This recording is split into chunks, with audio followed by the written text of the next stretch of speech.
This is one of my favourite skip counting activities that can be differentiated no matter what your class is. So, really simple. Just grab a heap of A3 pieces of paper and you're just going to write different amounts for students to skip count by. So, for example, count by 2s from 20. Then you'll go and you'll blue tack these up somewhere around the room.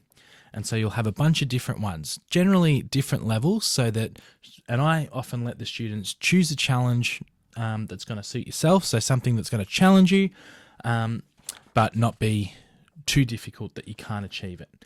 And so once you've got these around the room, you'll ask students to grab a colour, a marker or a pencil, doesn't really matter, and go and line up and make a line behind one of these sheets.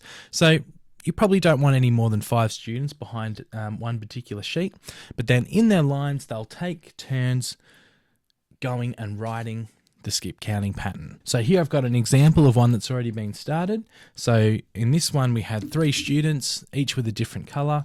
They've lined up in a line behind this poster, and then each taking turns to write the next number in the sequence.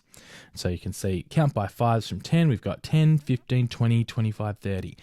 And the idea is you might just set it as a teacher, you just might set a timer for 5 minutes and they've just got to get as far as they can possibly go. Once they get to the bottom, they can obviously just start a whole new row. Then it's really nice once they've had a go and done this to then bring these sheets back down to the board and have a discussion about some of the patterns and things you noticed. So for example, with the 5s, what do we notice about, the 1s digit?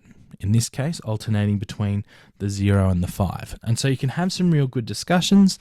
And while the students are doing it as well, you can be roving around and, if there's any errors, you can go in and fix those up and have a chat to those students around some of the errors they might have made. Yeah, super simple, works great.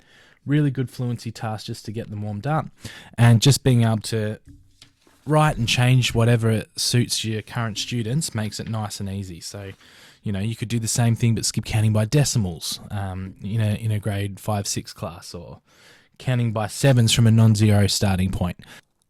If you give it a crack, let me know how it goes. Go math it up.